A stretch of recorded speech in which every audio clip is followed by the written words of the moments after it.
before I ask you the other questions. I think let us understand one thing, that terrorism is one of the contempt for human dignity. It's the biggest contempt one can look at. And the point is, when you have your Fauji brothers dying, just because there are some terrorist attacks which are happening all over the country. Recently, I think on June 9th, pilgrims were attacked. And those innocent civilians were also killed. And on June 26th, this IED explosive were being dropped at the Air Force Base very recently. So I think with all these things which are happening around us, so many things which are happening in our soil, which are being done by the groups which are based in Pakistan, and they claim to be the one, then how will we play cricket with them? And why should we play cricket with them? And then leave us. Why to ask us? The entire world doesn't want to go to Pakistan and play cricket. And I did some data crunching, and you'll be surprised to know that maximum people who die in Pakistan because of terrorism are the Pakistani soldiers. 52% or some 51% of soldiers die because of terrorism in Pakistan. So what can you do in a nation where nothing is secured? And how can you think about playing cricket or doing any sort of a cultural activity when your own Fauji brothers are dying just because of some sort of bombing, some sort of terrorism, which is being happening from the other side of the border? So I'm perfectly fine with not playing cricket with them. I'm absolutely fine. I'm absolutely spot on over here. Don't play cricket, please. Don't do any activity with them till they sort their house. In fact, Mr. Amay Khurasiya, it's very important to see this in context, as you mentioned. But there's also one aspect, and that is not to play with Pakistan in Pakistan, vis-a-vis playing with Pakistan in another country, say like there seems to have, according to sources, demands made for either Dubai or Sri Lanka. And that's something that's been done in the past as well. How would you look at that? Well, you have to respect the ICC laws and the spirit of the game also. So you protect your cricketers, you protect the value of cricketers, the value of life that you have in your cricketers, and you honor the commitment. This is honoring the commitment by keeping aside the sort of a risk that can be involved by playing in Pakistan. So I totally agree to it. It's absolutely fine. Playing them outside is all right.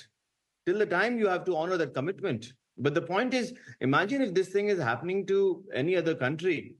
I mean, people will never like to go and play in a country like that. It is happening. Why no country in the world doesn't want to go and play in Pakistan? So I'm fine if you're playing with them outside.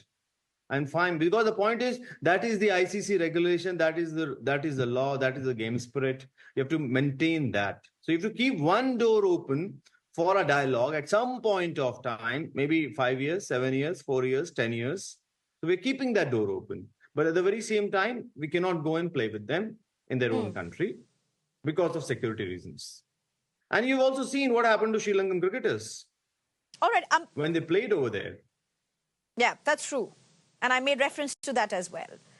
Yeah, you did. Amay Khurasiya, one more question. And this is for you as a player, as a cricketer yourself. How do you play India-Pakistan match? Because you've played it yourself. I mean, we know the rush of it. We know the craze of it as viewers. We know the craze of it as journalists. It takes so many connotations, so many colors. It's no longer just a match when it's played between India and Pakistan. How do you look at it on the field? How does Team India look at it? Can they look at it just as a match? Does that happen? No, I think so. I still regret in my life that I could not perform against them. So you can understand, your blood boils. That's a fact. If I will say, just trying to be very nice on television, that any question, it's absolutely fine, you play it like a sport. No, sorry. My blood boils. I want to go and perform and beat them left, right, top, bottom, win a match against them.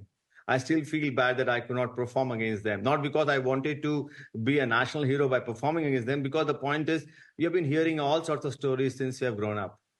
You've seen how your soldiers die. You've seen what is happening. What across the border gets you into your table. So you just don't want to lose against them anyhow. And yes, it is always there. It's a different level. It's a different level of thought process. It's a different level of different level of different level of spirit at that point of time. Yes, and it is equally the same on their end also. Let me tell you very honestly. It is not a game which you're playing. It is more than a game. I don't know how you can put it, what sort of a thing you can add to that to make it more than a game. But yes, it is something which is more than a game. And you want to win it. And I regret that I haven't performed against them. I know, I don't think I want to ask more questions on that, though we all know what that was about. But I can see that it hurts you even today. But just shifting a little bit away, like, what's the kind of psychological, is it a different level? And I'm asking you questions that, very ordinary people would want to ask you. Yeah, I don't know whether this has been asked of you like this. It may be a very basic question. Is there a very different level of a psychological training that goes in before the two teams, India and Pakistan, would meet on the field? Is it a different level of a training? Is it a different level of mental preparation? Or is it the same that would go into any intense match, as it were? No, I don't think so. Any sort of a training goes into it. But the point is, as you grow up, and like it is England and Australia, it is the same thing that we have. But it is a little more than that because of many wars. Of course, those wars we have won. But the point is, despite that, it is not about that. And I think that is one of the reasons that many people fail and they cannot keep their calm against Pakistan. I mean, cricketers like me, at times, yes, you get excited and you don't maintain your calm. You get a little, you lose that little concentration, because the best way to perform is being relaxed.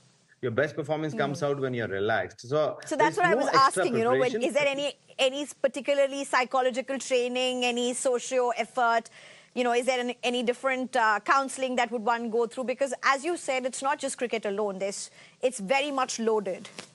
Yeah, it is always loaded. The point is, and the reason is, I've told you the history. I mean, the history makes a difference. And because of history, these all things come on the table. They come in your mind. You get conditioned that way from a very young age. So when you get a chance, get an opportunity, you ask same question to a Fauji, a soldier, when they are at the border. They are not letting it go if they get an opportunity, because the point is their blood boils because there's a history behind it, and that's not a good history. Unfortunately, the history is not good. So it just comes down to everybody who is playing against, even a hockey player. Let's forget cricket. A hockey player, even a kabaddi player, you ask them, they will say, no, इनसे तो जीतना ही है, इनसे नहीं हारना. Okay.